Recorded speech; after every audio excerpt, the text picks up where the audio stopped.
Welcome to PW only IAS. कहते हैं a generation which ignores history has no past and no future. Of course we are not that generation. हमें history की importance बखूबी पता है, लेकिन history पढ़ने में थोड़ी बोरिंग तो लगती है और कई बार पढ़ते वक्त नींद भी आने लग जाती है। लेकिन क्या हो कि हम हिस्ट्री को एनिमेशन के थ्रू बहुत ही एंटरटेनिंग तरीके से कवर करें। तो आज के इस सेशन में हम बिल्कुल वैसा ही करने वाले हैं। हम पूरी एंशिएंट हिस्ट्री को एनिमेशन के थ्रू प्रॉपर सीक्वेंस में कवर करेंगे। इससे इसे समझना बहुत ही ज्यादा आसान हो जाएगा और ये मजेदार भी होगा। इसके पहले कि हम अपनी कंप्लीट एंशिएंट हिस्ट्री की इस जर्नी में आगे बढ़ें, मैं थोड़ी सी बातें आपको और भी बता देता हूं कि ओनली आईएएस के पास कई सारे ऑप्शनल्स अवेलेबल हैं। पीडब्ल्यू ओनली आईएएस ऑफर करता है anthropology, history, PSIR, Hindi literature, sociology and geography optional. Anthropology और हिस्ट्री इंग्लिश में अवेलेबल है, मतलब हिंदी इंग्लिश मिक्स करके आप कवर कर लोगे। पीएसआईआर हिंदी और इंग्लिश में सेपरेट अवेलेबल है। Hindi literature of course in Hindi, sociology Hindi और इंग्लिश, ज्योग्राफी भी हिंदी और इंग्लिश में अवेलेबल है। यूपीएससी के जो भी आपके ऑप्शन कोर्सेज हैं उनके बहुत ही सिग्निफिकेंट फीचर्स हैं। लाइव और रिकॉर्डेड क्लासेस होंगी, 10 रिवीजन टेस्ट होंगे, 2 फुल लेंथ टेस्ट होंगे, रेगुलर आंसर राइटिंग प्रैक्टिसेस होंगी, पीपीटीज वगैरह डाउनलोडेबल होंगी, डेली क्लास नोट्स मिल जाएगी, पीवाईक्यू का एनालिसिस होगा, डाउट सेशंस होंगे और आपकी कोर्स की वैलिडिटी 31 दिसंबर 2024 तक रहेगी। जो कोर्स की स्टार्टिंग फी है दैट इज 8,999। इन कोर्सेज के बारे में एडिशनल डिटेल्स के लिए आप कांटेक्ट कर सकते हैं पीडब्ल्यू ओनली आईएएस को। तो चलिए आगे बढ़ते हैं कंप्लीट एंशिएंट हिस्ट्री की इस जर्नी में। दोस्तों, स्वागत है आपका पीडब्ल्यू ओनली आईएएस में। दोस्तों, आपको तो पता ही होगा कि हमारे प्यारे भारत को वर्ल्ड का ओल्डेस्ट सिविलाइजेशन कहा जाता है और ऐसा है इंडियन सबकॉन्टिनेंट की रिच हिस्ट्री की वजह से। दरअसल ऐसा माना जाता है कि इंडियन सबकॉन्टिनेंट की हिस्ट्री 2000 सालों से भी ज़्यादा पुरानी है। और दोस्तों, इंडियन हिस्ट्री को जनरली 3 पार्ट्स में डिवाइड किया जाता है और ये हैं एंशिएंट हिस्ट्री, मिडीवल हिस्ट्री और मॉडर्न हिस्ट्री।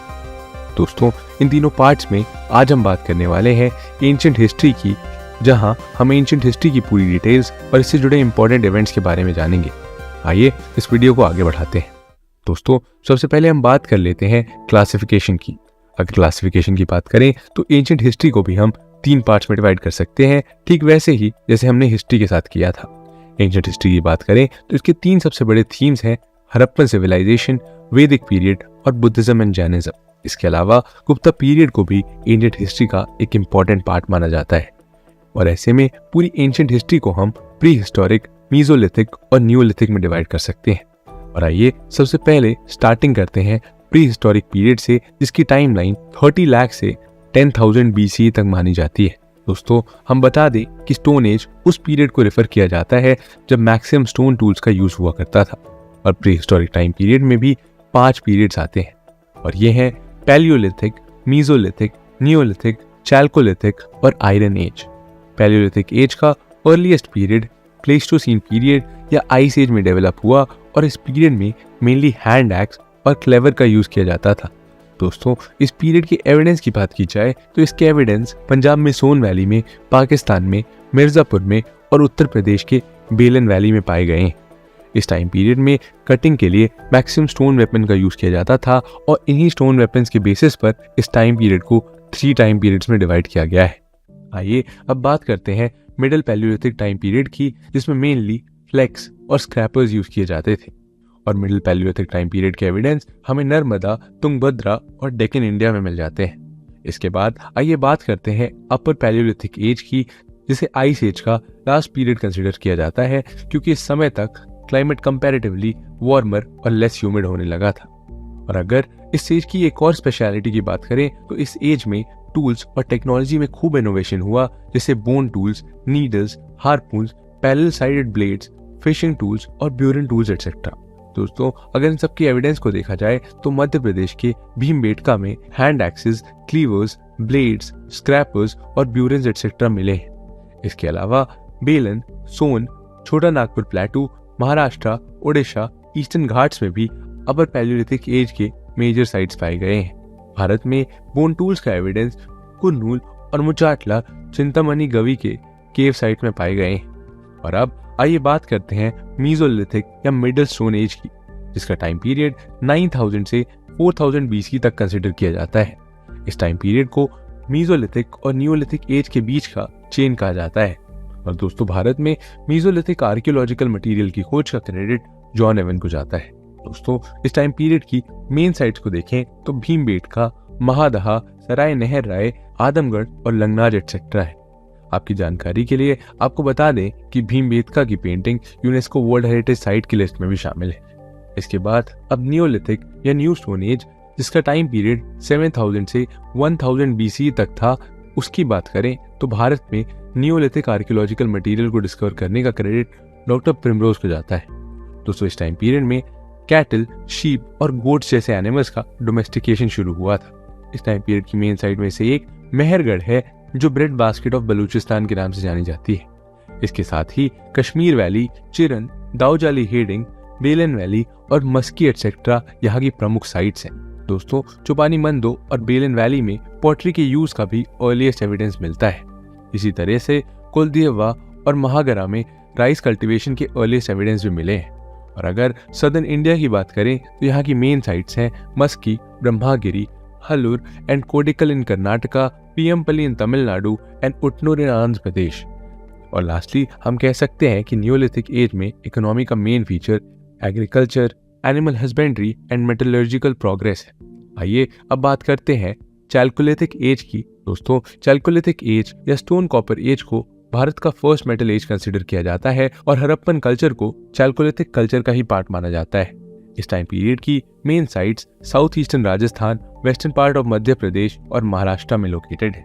दोस्तों साउथ इंडिया और ईस्ट इंडिया में इसके अलावा तमिलनाडु के पय्यमपल्ली में कई ब्रॉन्ज और कॉपर ऑब्जेक्ट्स, टेराकोटा फिगराइन और पॉटरी पाए गए। इतना ही नहीं दोस्तों, नवदातुली, जोरवे, दाइमाबाद, अहरबनास, मालवा, इनाम गांव, सोनगांव, नासिक, महगाम, कौशाम्बी, आलमगीरपुर और रोपर एटसेट्रा भी इस टाइम पीरियड की मेन साइट है। और अब अगर हम इस एज के भी एविडेंस को देखें तो स्टोन ब्लेड के साथ भी स्टोन एक्स के भी यूज का सोर्स मिलता है। दोस्तों इस टाइम पीरियड में ज्यादातर घर मिट्टी के ही बने होते थे। और अगर एग्रीकल्चर की बात करें तो rice, wheat, millet, lentils, black gram, green peas और मूंग जैसे क्रॉप्स और पल्सेस ग्रो किए जाते थे, जिसके एविडेंस नवदातुली महाराष्ट्र में पाए गए। दोस्तों इस टाइम पीरियड के दौरान ही पूरे भारत में रूरल फार्मिंग कम्युनिटीज डेवलप होना स्टार्ट हो गई थी। अब हम देखेंगे आयरन एज के बारे में, जिसका टाइम पीरियड 1000 से 500 BC तक माना जाता है। इंडिया में आयरन एज का फर्स्ट एविडेंस अतरंजी खेड़ा में मिलता है। इस एज की स्पेशलिटी ये है कि तब ह्यूमंस ने डिफरेंट लैंग्वेज के अल्फाबेट्स को डेवलप कर लिया था, जिससे उस समय के लिटरेचर एंड हिस्ट्री को रिकॉर्ड करना पॉसिबल हो पाया। दोस्तों कर्नाटका की हल्लूर और मस्की, आंध्र प्रदेश में नागार्जुन कोंडा और तमिलनाडु का आदि चल्लनूर आयरन एज के इम्पोर्टेंट साइट्स हैं। और दोस्तों अब हम बात करेंगे हड़प्पन सिविलाइजेशन या इंडस वैली सिविलाइजेशन के बारे में, जिसका टाइम पीरियड 2500 से 1750 BC तक माना जाता है। Indus valley civilisation south Asia की फर्स्ट अर्बन सिविलाइजेशन थी, जो मेसोपोटामिया और इजिप्शियन सिविलाइजेशन की कंटेम्प्रेरी थी। 1921 में फर्स्ट टाइम दयाराम साहनी ने इसकी खोज की थी और John Marshall Indus civilisation term use करने वाले फर्स्ट स्कॉलर थे।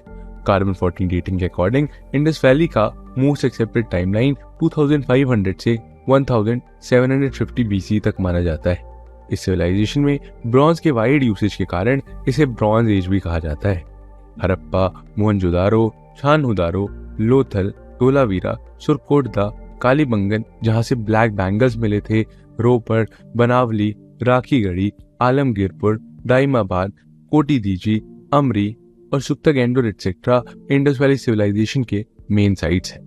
हड़प्पन स्क्रिप्ट को इंडियन सबकॉन्टिनेंट में ओल्डेस्ट स्क्रिप्ट कंसीडर किया जाता है और मोहनजोदारो इंडस वैली सिविलाइजेशन की सबसे लार्जेस्ट साइट है। और भारत में राखीगढ़ी इंडस सिविलाइजेशन की लार्जेस्ट साइट मानी जाती है। Post director general of archaeological survey of India Alexander Cunningham को father of Indian archaeology consider किया जाता है और इस पीरियड में agriculture, animal husbandry, craft trade major economic activities थे। Maximum number of women idol मिलने के कारण इंडस वैली सिविलाइजेशन को मैट्रियार्कल माना जाता है। इसके साथ ही कई हिस्टोरियंस फ्लड को इंडस वैली सिविलाइजेशन के एंड का एक बड़ा रीजन मानते हैं।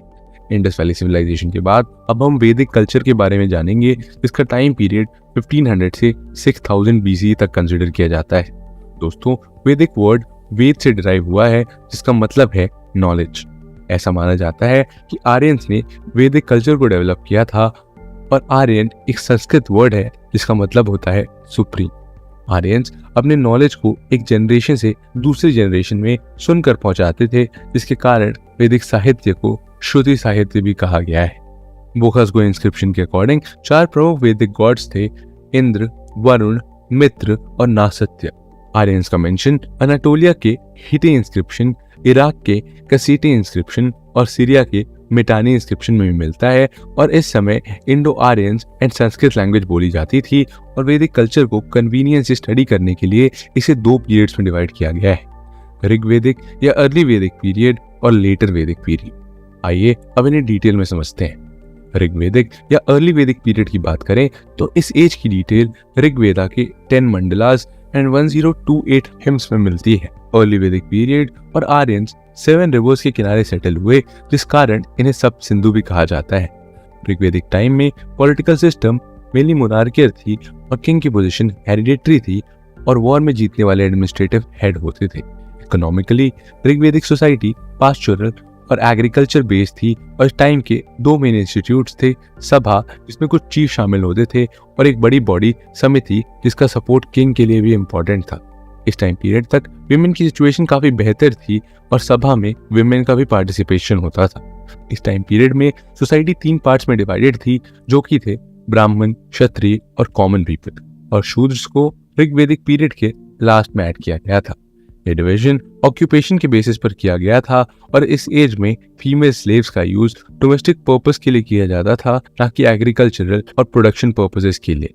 ऋग्वेदिक पीरियड में इंद्र, अग्नि, वरुण, सोम और मारुत मेन गॉड थे, वहीं अदिति और उषा मेन गॉडेस थी। इसके बाद आइए बात कर लेते हैं लेटर वैदिक पीरियड की, जिसका टाइम पीरियड अराउंड 1000 से 600 BC तक कंसिडर किया जाता है। इस टाइम पीरियड की इंफॉर्मेशन का सोर्स सामवेद, यजुर्वेद और अथर्ववेद है। लेटर वैदिक ग्रंथों में भारत के 3 डिविजन्स को एक्सप्लेन किया गया है, जिनमें पहला है आर्यवर्त जो कि नॉर्थ इंडिया में था, दूसरा है मध्य देश जो सेंट्रल में था और तीसरा है दक्षिण पाथा यानी कि सदर्न इंडिया। लेटर वैदिक पीरियड को संहिता के रूप में भी जाना जाता है और इस पीरियड के पेंटेड ग्रेवेयर और iron weapons western Uttar Pradesh, Punjab, Haryana और राजस्थान में पाए गए हैं। इस टाइम पीरियड में ही कुरु ने पांचालों के साथ मिलकर हस्तिनापुर को एस्टैब्लिश किया, जिनके कौरवास और पांडवा सक्सेसर थे। ऐसा माना जाता है कि महाभारत की वॉर 950 BC के अराउंड हुई थी और इस वॉर के दौरान Hindu religious text Bhagavad Gita existence में आई। इसके बाद वैदिक इकोनॉमी की बात करें तो इस पीरियड में एग्रीकल्चर मेन ऑक्यूपेशन था और 1000 BC में मेगालिथिक कल्चर के बिगिनिंग के साथ ही इंडियन सबकॉन्टिनेंट में आयरन का यूज होने लगा था। शतपाठ ब्राह्मण ग्रंथ में प्लाउ रिलेटेड रिचुअल्स की भी इंफॉर्मेशन मिलती है और wheat, barley, rice, pulses etcetera इस समय के मेन क्रॉप्स थे। वहीं वैदिक पॉलिटिकल ऑर्गेनाइजेशन को जाने तो लेटर वैदिक पीरियड तक सभा एंड समिति ने अपनी इंपॉर्टेंस खो दी थी और इसके स्थान पर पॉलिटिकल पावर में इंप्रूवमेंट हुआ था। विदत पूरी तरह से खत्म हो गई और सभा एंड समिति जारी रही, लेकिन किंग्स एंड रॉयल क्लास की वजह से इनका नेचर बदल गया। अब गैदरिंग्स में वुमेन्स को अलाउड नहीं किया जाता था और ट्राइब्स के नाम एरिया बन गए थे। पांचाल इसका सबसे बड़ा एग्जाम्पल है। किंग्स के इन्फ्लुएंस को इंक्रीज करने के लिए राजसूय यज्ञ, अश्वमेध यज्ञ और वाजपेयी यज्ञ जैसे रिचुअल्स परफॉर्म किए जाते थे। पॉलिटिकल ऑर्गेनाइजेशन के बाद वैदिक सोशल ऑर्गेनाइजेशन की बात करें तो लेटर वैदिक पीरियड की सोसाइटी को 4 पार्ट्स में डिवाइड किया गया था और ये थे ब्राह्मण, क्षत्रिय, वैश्य और शूद्र। लेकिन इस टाइम पीरियड तक सोशल डिवीजन स्ट्रिक्ट नहीं थी। इस टाइम में फादर की पावर काफी बढ़ गई थी और वह अपने बेटे को प्रॉपर्टी से डिप्राइव्ड भी कर सकता था। इसके अलावा इस टाइम ही गोत्र संस्था का राइज हुआ और एक्सोगैमी का प्रचलन शुरू हुआ। इसके अलावा वैदिक पीरियड में केवल 3 आश्रम्स मेंशन है और ये है ब्रह्मचर्य, गृहस्थ और वानप्रस्थ। आइए अब वैदिक पीरियड के मेन गॉड्स और रिचुअल को भी देख लेते हैं। इस टाइम पीरियड में इंद्र और अग्नि जैसे देवताओं की इंपॉर्टेंस कम हो गई और इनकी जगह पर प्रजापति या क्रिएटर को सुप्रीम माना गया और साथ ही रुद्र और विष्णु जैसे देवताओं की इंपॉर्टेंस इंक्रीज हो गई। इस टाइम पीरियड में ही आइकोनोग्राफी और आइडोलेट्री पूजा स्टार्ट हुई। पूषण जो एनिमल हस्बेंड्री के देवता थे वो अब शूद्रों के देवता बन गए। 600 से 300 BC के दौरान शौत सूत्रास और गृह सूत्रास का राइज हुआ और इसके अंडर मेनली हवन, योग, इतिहास और स्तर आते हैं। दोस्तों वैदिक पीरियड के लास्ट टाइम तक हिंदू और वैदिक रिलीजन में काफी बुराइयां आ चुकी थी, जिसके कारण बुद्धिज्म और जैनिज्म का राइज हुआ। और आइए अब इन दोनों के फाउंडर महात्मा बुद्ध और महावीर जैन के बारे में जान लेते हैं। सबसे पहले आइए बात करते हैं गौतम बुद्ध के बारे में, जिनका टाइम पीरियड 563 BC से 483 BC तक बताया जाता है। गौतम बुद्ध का जन्म 563 BC में शाक्य रिपब्लिक की कैपिटल कपिलवस्तु में हुआ था। बुद्ध को सिद्धार्थ, शाक्य मुनि और तथागत के नाम से भी जाना जाता है और इनके फादर का नाम शुद्धोधन था और माँ का नाम महामाया था। जन्म के समय ही इनकी माँ की डेथ हो जाने की वजह से इनका लालन पालन इनकी मौसी प्रजापति गौतमी ने किया, जिन्होंने इनको गौतम नाम भी दिया। इनकी पत्नी का नाम यशोधरा था और इनके बेटे का नाम राहुल बताया जाता है। इनको 33 साल की एज में निरंजन या फल्गु नदी के किनारे कुरुवेला यानी बोध गया में एनलाइटनमेंट की प्राप्ति हुई थी और 80 इयर्स की एज में उत्तर प्रदेश के कुशीनगर में साल ट्री के नीचे बुद्ध का महापरिनिर्वाण हुआ। इसके साथ ही महावीर जैन, किंग प्रसेनजीत, बिंबिसार और अजातशत्रु बुद्ध के ही कंटेम्प्रेरी थी। आइए अब बात करते हैं वर्धमान महावीर की, जिनका टाइम पीरियड 539 से 467 BC तक कंसिडर किया जाता है। दोस्तों, महावीर स्वामी का जन्म वैशाली के करीब कुंदा ग्राम में हुआ था और ये ज्ञात्रिका क्लैन से बिलोंग करते थे। बुद्ध और महावीर एक दूसरे के कंटेम्प्रेरीज हैं। वर्धमान महावीर के पिता ज्ञात्रिका क्लैन के थे और माता त्रिशा लिच्छावी चीफ चेतिका की सिस्टर थी। और 42 इयर्स की एज में महावीर जैन को कैवल्य या सुप्रीम स्पिरिचुअल एक्सपीरियंस हुआ था। और इसके अलावा 72 इयर्स की एज पे पावापुरी में अराउंड 527 BC में महावीर ने अपना शरीर त्याग दिया। दोस्तों, अब हम बात करेंगे एंशिएंट इंडिया की कुछ मेन डायनेस्टीज के बारे में, जिनमें से सबसे पहली है हर्यंका डायनेस्टी। इस डायनेस्टी का टाइम पीरियड लगभग 544 से लेकर 492 BC तक कंसिडर किया जाता है और इस डायनेस्टी से मगध के फर्स्ट इंपॉर्टेंट रूलर थे बिंबिसार। बिंबिसार बुद्धिज्म के पेट्रन भी थे और इनके रेन के ड्यूरिंग मगध की कैपिटल राजगृह या गृहराज थी और मगध का फर्स्ट मेंशन हमें अथर्ववेद में मिलता है। बिंबिसार ने मैट्रिमोनियल रिलेशनशिप पॉलिसी को अडॉप्ट करके अपने एम्पायर को एक्सपैंड करने की स्ट्रैटेजी अपनाई थी और जैन लिटरेचर में बिंबिसार को श्रेनिक के नाम से मेंशन किया गया है। दोस्तों, बिंबिसार महात्मा बुद्ध के फ्रेंड और मेंटोर भी थे। विनय पिताका के अकॉर्डिंग लॉर्ड बुद्धा से मिलने के बाद बिंबिसार इतने प्रभावित हुए थे कि वो बुद्धिज्म में कन्वर्ट हो गए। बुद्धिस्ट और जैन स्क्रिप्चर्स के अनुसार इनके बेटे अजातशत्रु ने अपने ही पिता को प्रिजनर बनाकर प्रिजन में डाल दिया था और उनकी मृत्यु 492 BC में हो गई। और दोस्तों, लगभग 516 BC में ईरानियन रूलर डैरियस द्वारा पंजाब और सिंध को एनेक्स किया गया और उन्होंने इंडियन सबकॉन्टिनेंट में अरमैइक और खरोष्ठी स्क्रिप्ट्स इंट्रोड्यूस की। वहीं करीब 6th सेंचुरी BC में चर्वक द्वारा लोकायत या मटीरियलिस्टिक फिलॉसफी प्रोपाउंड की गई। 6th सेंचुरी BC में जन्मे कपिला को संख्या सिस्टम का फाउंडर माना जाता है। अब लगभग 5th सेंचुरी BC की बात करें तो इस टाइम पाणिनि द्वारा संस्कृत ग्रामर अष्टाध्यायी लिखा गया। इस टाइम पीरियड में गैंगेटिक प्लेन्स में टाउन्स डेवलप हुए और पहली बार कॉइन्स का यूज भी किया गया। चंडाल्स का पहला अपीयरेंस इंडियन सोसाइटी में भी इसी टाइम में देखने को मिलता है। दोस्तों, 492 से 460 BC के दौरान मगध और अजातशत्रु का रूल था। उन्होंने अंगा, लिच्छावी, वज्जी, कोसला और काशी डिस्ट्रिक्ट को अपने किंगडम में इंक्लूड कर एक वास्ट एम्पायर की फाउंडेशन रखी थी। अजातशत्रु के रेन में ही महात्मा बुद्ध को महापरिनिर्वाण प्राप्त हुआ था और अजातशत्रु को हर्यंका डायनेस्टी का सबसे पावरफुल और एग्रेसिव रूलर कहा जाता है। इनके टाइम पीरियड में 2 इनोवेटिव वेपन्स का यूज किया गया है, जिनमें फर्स्ट है वॉर इंजन, जिसे महाशिला कंटक का नाम दिया गया है, और दूसरा है चैरियट विद मेस, जिसे रथमुसला के नाम से जाना जाता है। और इसी समय राजगृह का फोर्टिफिकेशन भी किया गया था। दोस्तों, 483 BC में राजगृह के सत्तापानी केव में फर्स्ट बुद्धिस्ट काउंसिल हेल्ड की गई थी, जिसके फर्स्ट चेयरमैन महाकश्यप थे और पेट्रन हर्यंका डायनेस्टी के रूलर अजातशत्रु थे। ये काउंसिल बुद्ध के महापरिनिर्वाण के तुरंत बाद ही ऑर्गेनाइज की गई और इसका मेन पर्पस था कि बुद्ध की शिक्षाओं को, जिसे सुता कहा जाता है, उसे और डिसाइपल्स के रूल्स को प्रिजर्व करना। अजातशत्रु के डेथ के बारे में बुद्ध और जैन लिटरेचर में डिफरेंट इन्फॉर्मेशन मिलती है, लेकिन इस डायनेस्टी में ऑलमोस्ट सभी राजाओं ने अपने पिता की हत्या करके ही सत्ता हासिल की थी, जिसकी वजह से हिस्ट्री में इस डायनेस्टी को पितृहंता डायनेस्टी के नाम से भी जाना जाता है।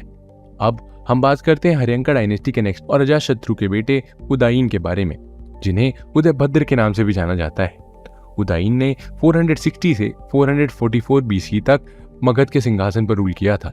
उदयन ने सोन और गंगा रिवर के कॉन्फ्लुएंस पर पाटलिपुत्र सिटी का फाउंडेशन रखा और अपनी कैपिटल राजगृह से पाटलिपुत्र ट्रांसफर की। और इसके बाद हर्यंका डायनेस्टी को शिशुनाग डायनेस्टी द्वारा सक्सीड किया गया और पाटलिपुत्र यानी मॉडर्न डे पटना को इसके कैपिटल के रूप में एस्टैब्लिश किया गया।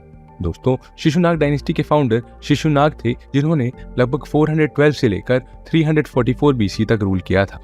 इस समय वैशाली को टेम्पररी कैपिटल के रूप में डेवलप किया गया था, जिसके बाद इस डायनेस्टी के रूलर कलाशोक द्वारा अपनी कैपिटल को पाटलिपुत्र फिर से ट्रांसफर कर दिया गया। अराउंड 383 बीसी में सेकेंड बुद्धिस्ट काउंसिल हेल्ड हुई और इस काउंसिल का वेन्यू वैशाली था और इसके चेयरमैन सबाकामी थे। इसके अलावा शिशुनाग डायनेस्टी के कालाशोक इस काउंसिल के पेट्रन थे। इसी काउंसिल में बुद्धिज्म, थेरवाड़ा और महासंघिका में डिवाइड। इसके बाद कलाशोक को डिफेंड कर महापद्मानंदा ने मगध डायनेस्टी में नंदा डायनेस्टी को एस्टैब्लिश किया। और दोस्तों, कहा जाता है कि महापद्मानंदा एक शूद्र थे, इसलिए नंदा डायनेस्टी को पहली नॉन क्षत्रिय डायनेस्टी भी कहा जाता है। इस डायनेस्टी का उस टाइम पीरियड लगभग 344 से 323 बीसी तक माना जाता है और पाली टेक्स्ट में महापद्मानंदा को उग्रसेन का नाम दिया गया है। दोस्तों, महापद्मानंदा कलिंगा कॉन्कर करने वाले पहले रूलर थे और उन्होंने कलिंगा में कैनल का निर्माण करवाया, जिसके बारे में कलिंगा रूलर खरावेला ने हाथी गुम्फा इंस्क्रिप्शन में मेंशन करवाया है। इस इंस्क्रिप्शन से यह भी पता चलता है कि महापद्मानंदा कलिंगा से जनसेना की जैन मूर्ति भी उठा लाए थे। दोस्तों, अब हम बात करते हैं इस डायनेस्टी के लास्ट इंपॉर्टेंट एम्परर यानी धनानंद के बारे में, जिन्हें ग्रीक टेक्स्ट में अग्रेम्स या जैंड्रियम कहा गया है। धनानंद को एक पर्टिकुलर मेजरिंग स्टैंडर्ड नंदोपक्रमानी का क्रिएटर भी माना जाता है और इसके साथ ही अलेक्जेंडर ऑफ मैसिडोनिया के कंटेम्पररी भी रहे हैं। लेकिन दोस्तों, लोगों पर बहुत ज्यादा टैक्स लगाने की वजह से लोग इनसे काफी डिससैटिस्फाइड थे, जिसका फायदा उठाया चंद्रगुप्त मौर्य ने और चाणक्य की मदद से इन्हें रिप्लेस कर मौर्य एम्पायर की फाउंडेशन रखी। मौर्य डायनेस्टी के फाउंडर चंद्रगुप्त को ग्रीक राइटर सैंड्रोकोट्स के नाम से मेंशन करते हैं। और दोस्तों, मौर्यन एम्पायर को जानने का सबसे इंपॉर्टेंट सोर्स कौटिल्य के द्वारा लिखा गया अर्थशास्त्र बताया जाता है। नॉर्थ इंडिया के फर्स्ट यूनिफिकेशन का क्रेडिट भी चंद्रगुप्त मौर्य को ही जाता है, क्योंकि चंद्रगुप्त मौर्य ने सब कॉन्टिनेंट के पहले बड़े एम्पायर की फाउंडेशन रखी, जिसमें Bihar, Nepal, western and northern India और डेक्कन शामिल है। चंद्रगुप्त मौर्य के बारे में रुद्रमन के जूनागढ़ इंस्क्रिप्शन से पता चलता है कि चंद्रगुप्त ने सौराष्ट्र प्रोविंस में सुदर्शन लेक को कंस्ट्रक्ट करवाया था। और चंद्रगुप्त की अर्ली लाइफ के बारे में बात करें तो इसकी जानकारी विशाखा दत्त की बुक मुद्रा राक्षस में मिलती है। दोस्तों, इसी टाइम पीरियड यानी कि अराउंड 3rd सेंचुरी बीसी में ही फर्स्ट जैन काउंसिल पाटलिपुत्र में भी ऑर्गेनाइज की गई थी और इस काउंसिल के चेयरपर्सन स्थूलबाहु थे और चंद्रगुप्त मौर्य इसके पेट्रन थे। इसी काउंसिल में 14 जैन पूर्वाज को रिप्लेस कर 12 अंगास का कंपाइलेशन किया गया था। चंद्रगुप्त के बाद उनके बेटे बिंदुसार ने 298 से 273 बीसी तक मौर्य डायनेस्टी की सत्ता संभाली। बिंदुसार को ग्रीक में अमित्रोकेट्स के नाम से जाना जाता था और महाभाष्य में अमित्रघाट्स कहा गया है। तिब्बतन बुद्धिस्ट मॉन्क तरांथा ने बिंदुसार को conqueror of the land between two seas कहा है और इनके ही टाइम पीरियड में सीरिया के रूलर एंटियोकस द फर्स्ट ने डाइमेक्स नाम के एक एम्बेसडर को इंडिया भेजा था। इसके अलावा बिंदुसार के बारे में कहा जाता है कि ये एक काफी टॉलरेंट एम्परर थे। अब बात करते हैं बिंदुसार के बेटे और मौर्यन डायनेस्टी के सबसे प्रोमिनेंट रूलर अशोक के बारे में। एम्परर अशोक का टाइम पीरियड 273 से 223 बीसी तक कंसिडर किया जाता है और अशोक को जनरली वेरियस इंस्क्रिप्शन में देवना प्रिय नाम से संबोधित किया जाता है। इसके अलावा नोटेबली भब्रू इंस्क्रिप्शन में इन्हें प्रियदर्शी और मस्की इंस्क्रिप्शन में बुद्ध शाक्य के नाम से मेंशन किया गया है। इसके अलावा रुद्रदामन के जूनागढ़ इंस्क्रिप्शन से भी अशोका के बारे में इंफॉर्मेशन मिलती है। अपने इंस्क्रिप्शन द्वारा अशोका ने अपने एम्पायर के लोगों से डायरेक्ट कॉन्टैक्ट एस्टैब्लिश किए और बिंदुसार के शासनकाल के दौरान उन्होंने एम्पायर के प्रोविंशियल कैपिटल्स तक्षशिला और उज्जैन के वाइसरॉयज अपॉइंट किए थे। अशोका के समय ही मौर्यन एम्पायर अपने क्लाइमैक्स तक पहुंच गई थी और कलिंगा वॉर के डिस्ट्रक्शन के बाद अशोक ने मुगालिपुत्र तिस्सा के गाइडेंस में बुद्धिज्म को अडॉप्ट किया। इसके बाद ही अशोक ने 3rd बुद्धिस्ट काउंसिल पाटलिपुत्र में 250 बीसी में कन्वीन कराई। इस काउंसिल का वेन्यू पाटलिपुत्र था और इसके चेयरमैन मुगालिपुत्र तिस्सा थे। इस काउंसिल के आउटकम के रूप में अभिधामा पिटक्का का कंपाइलेशन हुआ और बौद्ध धर्म के प्रसार के लिए अशोक ने अपने बेटे महेंद्र और बेटी संघमित्र को सेलोन या श्रीलंका एक्सपीडिशन पर भेजा। अराउंड 200 बीसी की बात करें तो ये वो समय था जब ग्रीक्स ने भारत पर अटैक किया। इस समय तक भारत के सेंट्रल एशिया के साथ वाइड स्प्रेड रिलेशन बिल्ड हुए थे और इंडियंस ने ग्रीक कल्चर से काफ़ी चीज़ें अडॉप्ट की, जिसमें एस्ट्रोलॉजी भी एक है। कारगिल संहिता में मेंशन्ड है कि इंडिया ने एस्ट्रोलॉजी ग्रीक से अडॉप्ट की थी और ग्रीक्स के बाद अब सेंट्रल एशिया के शाकाज ने भारत पर अटैक किया। शाका ने इंडियन सब कॉन्टिनेंट के पार्ट्स को ग्रीक से ज़्यादा कैप्चर किया और इंडिया में शाकाज मेनली 2 पार्ट्स में डिवाइडेड थे। इनकी फर्स्ट ब्रांच तक्षशिला और मथुरा में और second branch Nashik and Ujjain में लोकेटेड थी। मथुरा के फर्स्ट शाका रूलर राजुल थे और उज्जैन के सबसे प्रोमिनेंट शाका रूलर रुद्रदामन थे, जिनकी इंफॉर्मेशन का मेन सोर्स जूनागढ़ इंस्क्रिप्शन है। और इनके बाद हम बात करेंगे पर्थियंस या पहलव्स की, जो सेंट्रल एशिया में ईरान से आए थे। इंडिया में पर्थियन एम्पायर के एक्चुअल फाउंडर मिथ्रीडेट्स द फर्स्ट थे और इनके बाद भारत में कुशानों की एंट्री हुई। ये सेंट्रल एशिया में वेस्टर्न चाइना के याची कास्ट के थे और दोस्तों शाक एरा और शाक संवत का फाउंडेशन कनिष्क ने किया था। एक ट्रेडिशन के अकॉर्डिंग कनिष्क का रूल 78 एडी से स्टार्ट हुआ था और कनिष्क ने ही 4th बुद्धिस्ट काउंसिल कश्मीर के कुंडलवन में ऑर्गेनाइज कराई थी। 4th बुद्धिस्ट काउंसिल के चेयरमैन वासुमित्र थे और वाइस चेयरमैन अश्वघोष थे। नोट करने वाली बात यहाँ ये है कि इस काउंसिल की पूरी डेलिब्रेशन संस्कृत में ही कंडक्ट करवाई गई थी और इसके अलावा बुद्धिज्म के हीनयान और महायान का डिवीजन भी इसी काउंसिल में हुआ था। इस टाइम पीरियड में अभिधम्म टेक्स्ट का प्राकृत से संस्कृत में ट्रांसलेशन भी किया गया और कनिष्का के टाइम में ही भारत में 2 न्यू आर्ट स्टाइल डेवलप हुए, जिसे गांधार आर्ट और मथुरा आर्ट के नाम से जाना जाता है। इसके अलावा कुशानों को गोल्ड और कॉपर कॉइन्स इशू करने का भी क्रेडिट दिया जाता है। इसके अलावा दोस्तों मौर्यन एम्पायर को शुंगा एम्पायर ने रिप्लेस किया था और शुंगा एम्पायर के फाउंडर पुष्यमित्र शुंग थे। मौर्य एम्पायर के कमांडर रह चुके पुष्यमित्र शुंग ने मौर्यन एम्पायर के लास्ट एम्परर बृहद्रथ की हत्या कर 185 BC में शुंग डायनेस्टी को एस्टैब्लिश किया और इस डायनेस्टी का टाइम पीरियड 185 से 149 BC तक कंसिडर किया जाता है। शुंग डायनेस्टी की कैपिटल पाटलिपुत्रा थी और दूसरी कैपिटल विदिशा थी, जो अग्निमित्र के बेटे के एडमिनिस्ट्रेशन में थी। अपने रेन के दौरान पुष्यमित्र शुंग ने भरहुत स्तूप का कंस्ट्रक्शन कराया और पुष्यमित्र ब्राह्मणिज्म के फॉलोअर थे और उन्होंने ब्राह्मणिज्म को प्रमोट करने के लिए बहुत सारे इनिशिएटिव्स लिए। देवभूति शुंग डायनेस्टी के लास्ट रूलर थे और आपको बता दें कि शुंग रूलर्स ने गोल्ड और सिल्वर कॉइन्स बड़ी मात्रा में जारी किए थे। इस टाइम पीरियड में Mathura school of art flourished हुआ और realistic human depiction Indian art का एक इंपॉर्टेंट पार्ट बन गया। दोस्तों शुंग एम्पायर को कण्व डायनेस्टी ने रिप्लेस किया और शुंग डायनेस्टी के लास्ट रूलर देवभूति की हत्या उसके मिनिस्टर वासुदेव द्वारा की गई और इस तरह से कण्व डायनेस्टी एस्टैब्लिश हुई। कण्व डायनेस्टी के लास्ट रूलर शुश्रमान की हत्या सिमुक द्वारा की गई और एक नई ब्राह्मण डायनेस्टी आंध्र सातवाहन डायनेस्टी का फाउंडेशन रखा गया। सातवाहन एम्पायर की कैपिटल प्रतिष्ठान महाराष्ट्र में थी और इस डायनेस्टी के रूलर सतकर्णी द फर्स्ट के बारे में नंगिका के नानघाट इंस्क्रिप्शन से पता चलता है। इन्होंने ब्राह्मणिज्म और बुद्धिज्म दोनों रिलीजन के फॉलोअर्स को लैंड ग्रांट किया और सतवाहना डायनेस्टी के ग्रेटेस्ट किंग गौतम पुत्र सतकर्णी को माना जाता है। अराउंड 165 से 194 एडी तक सतवाहन डायनेस्टी के लास्ट किंग यज्ञश्री सतकर्णी का टाइम पीरियड था। सतवाहना द्वारा बहुत सारे चैत्यास और विहारास कंस्ट्रक्ट कराए गए, जिनमें से फेमस मॉन्यूमेंट्स नासिक, कन्हेरी और करले हैं। सतवाहना की ऑफिशियल लैंग्वेज प्राकृत थी और इन्होंने मेनली कॉपर, ब्रॉन्ज और पोर्टिन कॉइन्स इशू किए थे। सतवाहन्स के बाद अब हम बात करते हैं इक्ष्वाकु डायनेस्टी की। और दोस्तों इक्ष्वाकु रूलर्स पहले सतवाहना एम्पायर में नाइट्स हुआ करते थे। इस डायनेस्टी के फाउंडर श्री शंतमूल थे और इस डायनेस्टी के एक सक्सेसर वीर पुरुष दत्त ने नागार्जुनी कोंडा स्तूप का कंस्ट्रक्शन करवाया था। दोस्तों अब हम बात करते हैं कलिंग की चेदी डायनेस्टी की।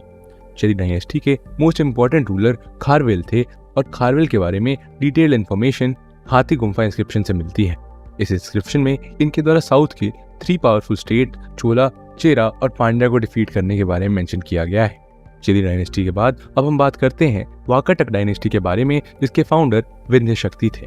अजंता केव नंबर 9 एंड 10 वाकाटक डायनेस्टी में ही क्रेव आउट किए गए थे और अराउंड 150 टॉलेमी की ज्योग्राफी का लास्ट टाइम था, जो कि ग्रीक लैंग्वेज में लिखी गई थी। दोस्तों अब हम बात करते हैं एंशिएंट हिस्ट्री के one of the most important chapters यानी संगम पीरियड की, जिसका time period 4th century BC से 2nd सेंचुरी AD के बीच माना जाता है। एंशिएंट तमिलनाडु में 3 संगम्स को पॉपुलरली मुचंगम्स के नाम से जाना जाता था और ये संगम्स पांड्यन किंग के पेट्रेज में ऑर्गेनाइज किए जाते थे। Sangam literature Tamilakam ancient south India की हिस्ट्री का मेन सोर्स है और ये लिटरेचर 3rd सेंचुरी BC से 3rd सेंचुरी C के दौरान लिखे गए थे।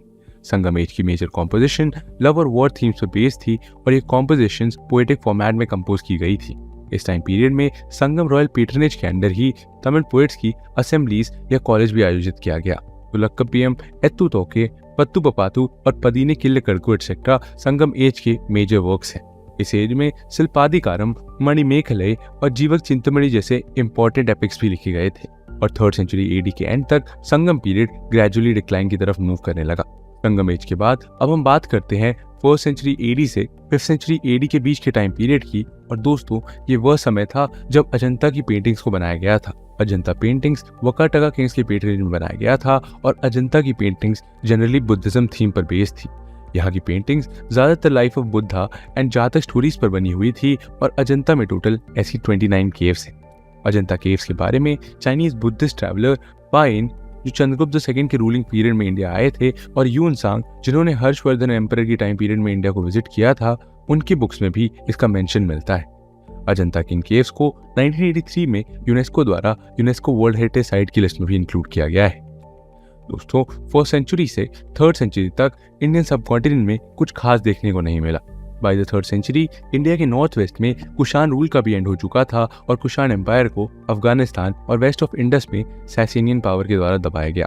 दोस्तों, 319 एडी के आसपास गुप्ता एरा, जिसे एंशिएंट गोल्डन एज भी कहा जाता है, उसकी शुरुआत होती है और इस टाइम पीरियड में art, architecture, Sanskrit literature, stone sculpture, science and technology, metallurgy और फिलॉसफी एटसेट्रा की फील्ड में काफी प्रोग्रेस देखने को मिलती है। गुप्ता डायनेस्टी के फाउंडर श्री गुप्ता थे, जिन्होंने महाराजा का टाइटल अज्यूम किया था, लेकिन गुप्ता डायनेस्टी की एक्चुअल फाउंडर चंद्रगुप्त I थे और इन्होंने 319 से 334 एडी के बीच रूल किया था। चंद्रगुप्त पहले गुप्ता रूलर थे जिन्होंने Maharajadhiraja the great king of kings का टाइटल अज्यूम किया था। करीब 319 से 320 एडी के बीच में उनका हुआ, जिसे गुप्ता संवत एरा के रूप में जाना जाता है। कुमार देवी एंड चंद्रगुप्त पहले गोल्ड कॉइन्स या दिनाराज इशू करने वाले रूलर हैं और मेहरौली आयरन पिलर में इनके एक्सटेंसिव कन्क्वेस्ट का डिस्क्रिप्शन मिलता है। चंद्रगुप्त I के बाद समुद्रगुप्त इस डायनेस्टी के नेक्स्ट रूलर बनते हैं और इनका टाइम पीरियड लगभग 335 से 300 एडी तक बताया जाता है। समुद्रगुप्त चंद्रगुप्त I के बेटे और गुप्ता डायनेस्टी में उनके सक्सेसर थे। इलाहाबाद पिलर इंस्क्रिप्शन में मेंशन है कि समुद्रगुप्त ने दक्षिण पथ में बहुत सारे किंग्स को डिफीट किया और उन्होंने अश्वमेध के जरिए गोल्ड एंड सिल्वर कॉइन्स, अश्वमेध कॉइन्स भी इशू किए। और फेमस हिस्टोरियन विंसेंट स्मिथ ने समुद्रगुप्त को नेपोलियन ऑफ इंडिया कहा। इसके अलावा इलाहाबाद पिलर इंस्क्रिप्शन में समुद्रगुप्त को धर्म प्रचारक बंधु कहा गया है। और गुप्ता डायनेस्टी में अब बारी आती है नेक्स्ट रूलर यानी चंद्रगुप्त II की, जिसे विक्रमादित्य के नाम से भी जाना जाता है। और इनका टाइम पीरियड लगभग 380 से 414 एडी तक बताया जाता है। इस टाइम पीरियड को watermark period of Gupta dynasty भी कहा जाता है और इस टाइम पीरियड में विक्रमादित्य ने परम भगवत टाइटल को अज्यूम किया था। इन्हीं के कोर्ट में फेमस नवरत्न मौजूद थे, जो कालिदास, अमर सिन्हा, धन्वंतरी, ब्रह्ममित्रा, अरारुचि, घटकर्ण, शापकर्णक, वेला भट्ट और शंकु थे। और चाइनीज बुद्धिस्ट मंक फाइन ने इनके कोर्ट को विजिट किया था। लिटरेचर के फील्ड में इनके शासनकाल में बहुत प्रोग्रेस हुआ था और इसी समय को कालिदास का युग भी कहा जाता है। चंद्रगुप्त II ने गोल्ड, सिल्वर और कॉपर के कॉइन्स इशू किए थे और इस एज में गोल्ड कॉइन्स को दिनार और सिल्वर कॉइन्स को रूपक कहा जाता था। इस टाइम पीरियड के दौरान अराउंड 400 एडी तक महाभारत, रामायण एंड मेजर पुराणास लिखे जा चुके थे। दोस्तों, विक्रमादित्य के बाद अब हम बात करते हैं गुप्ता डायनेस्टी के नेक्स्ट रूलर यानी कुमार गुप्ता I के बारे में। इनका टाइम पीरियड 415 से 455 एडी तक था। कुमार गुप्ता I ने नालंदा यूनिवर्सिटी की फाउंडेशन रखी और इलाहाबाद डिस्ट्रिक्ट में पाया गया 448 एडी का एक गुप्ता इंस्क्रिप्शन डेसिमल सिस्टम के बारे में बताता है। इस टाइम पीरियड में गुप्ता एरा की सबसे ज्यादा कॉइन्स बयाना मुद्रा भांड राजस्थान से मिले हैं। इसके साथ ही भीतरी इंस्क्रिप्शन से इंफॉर्मेशन मिली है कि कुमार गुप्ता I के लास्ट डेज में पुष्यमित्र नामक जातियों ने गुप्ता एम्पायर पर अटैक कर दिया था और उनसे लड़ने के लिए इनके बेटे स्कंदगुप्त को भेजा गया और वो उनको हराने में सक्सेसफुल रहे। अराउंड 455 से 467 एडी तक का टाइम स्कंदगुप्त का माना जाता है। और दोस्तों, जूनागढ़ इंस्क्रिप्शन में हमें पता चलता है कि स्कंदगुप्त ने सुदर्शन लेक को भी रिपेयर करवाया था। इसके अलावा हुनाज इन्वेजन को रोकने का क्रेडिट भी स्कंदगुप्त को दिया जाता है। स्कंदगुप्त के बारे में भीतरी पिलर इंस्क्रिप्शन, काहुम पिलर इंस्क्रिप्शन और जूनागढ़ इंस्क्रिप्शन से इंफॉर्मेशन मिलती है। और 467 एडी में स्कंदगुप्त की डेथ के बाद गुप्ता एम्पायर का भी एंड हो जाता है। विष्णुगुप्त 540 से 550 सी तक गुप्ता एम्पायर के लास्ट रिकग्नाइज्ड गुप्ता रूलर थे। गुप्ता एरा को इंडियन आर्ट एंड कल्चर के पर्सपेक्टिव से गोल्डन एज माना जाता है और आर्ट से लेकर आर्किटेक्चर तक हर फील्ड में प्रोग्रेस इस पीरियड में देखा जा सकता है। गुप्ता एम्पायर का ग्रेटेस्ट टेम्पल देवगढ़ का दशावतार टेम्पल है और गुप्ता किंग्स द्वारा बनाए गए बुद्ध स्तूप्स में सारनाथ का धार्मिक स्तूप नोटेबल है। दोस्तों 5th सेंचुरी के एंड आते आते ईस्टर्न मालवा और सेंट्रल इंडिया के एक बड़े पार्ट में हुणास ने कब्जा कर लिया था। और दोस्तों 400 से 500 एडी यानी 5th सेंचुरी का समय नारद स्मृति का समय माना जाता है। इस समय आर्यभट्ट की बुक आर्यभाटिया लिखी गई थी। और इतना ही नहीं दोस्तों, दुनिया को इस पीरियड में ही जीरो और डेसिमल सिस्टम के बारे में भी जानकारी मिली। दोस्तों अब अगर 512 एडी के टाइम पीरियड में आ जाएं तो ये वो समय था जब सेकेंड जैन काउंसिल आयोजित की गई और काउंसिल का वेन्यू वल्लभी और इसके चेयरमैन देवार्दी गनी थे। इसी सेकेंड जैन काउंसिल में 12 अंगों और 12 उप अंगों का अंतिम संकलन किया गया था। गुप्ता डायनेस्टी के डिक्लाइन के साथ ही भारत में कई नई डायनेस्टी का राइज हुआ और इनमें सबसे फेमस है पुष्यभूति डायनेस्टी। अराउंड 606 से 647 एडी के बीच हरियाणा के अंबाला डिस्ट्रिक्ट में थानेश्वर नामक जगह पर पुष्यभूति डायनेस्टी का एस्टैब्लिशमेंट हुआ और इस डायनेस्टी में नरवर्धन, राज्यवर्धन, आदित्यवर्धन और प्रभाकर वर्धन जैसे रूलर्स हुए। प्रभाकर वर्धन के 2 बेटे राज्यवर्धन और हर्षवर्धन थे और हर्षवर्धन 606 एडी में थानेश्वर के रूलर बने। हर्ष ने थानेश्वर से कन्नौज अपनी कैपिटल ट्रांसफर की और वान सॉन्ग के अकॉर्डिंग हर्ष ने नॉर्थ इंडिया के 5 स्टेट्स को अपने एम्पायर में शामिल कर लिया था। दोस्तों हर्षवर्धन को इंडिया का लास्ट हिंदू रूलर भी कहा जाता है और हर्ष ने 3 फेमस बुक्स नागानंद, रत्नावली और प्रियदर्शिका लिखी थी। बाणभट्ट हर्ष जिन्होंने हर्ष चरित्र और कादम्बरी जैसी बुक लिखी थी, वे हर्षवर्धन के कोर्ट पोएट थे। इतना ही नहीं, हर्ष के कोर्ट में हरिदत्त और जयसेन जैसे फेमस स्कॉलर भी रहते थे। हर्ष की लाइफ के बारे में उनकी बायोग्राफी हर्ष चरित्र से इंफॉर्मेशन मिलती है, वहीं हर्ष के पीरियड की social and religious information Kadambari से मिलती है। हर्षवर्धन के एंड के बाद राइज होता है अर्ली मेडिवल स्टेट्स का, जिसे हमने मेडिवल इंडिया के वीडियो में, जिसका लिंक आपको स्क्रीन पर दिख रहा होगा, उसमें कवर किया है। दोस्तों ये तो थी एक पॉलिटिकल जर्नी हमारे ग्लोरियस एंशिएंट इंडियन हिस्ट्री की और आशा करता हूँ कि आपको ये वीडियो पसंद आया होगा। अगर आप ऐसे ही और वीडियोस देखना चाहते हैं तो कमेंट सेक्शन में जरूर बताइए। मिलते हैं आपसे नेक्स्ट वीडियो में, तब तक के लिए जय हिंद।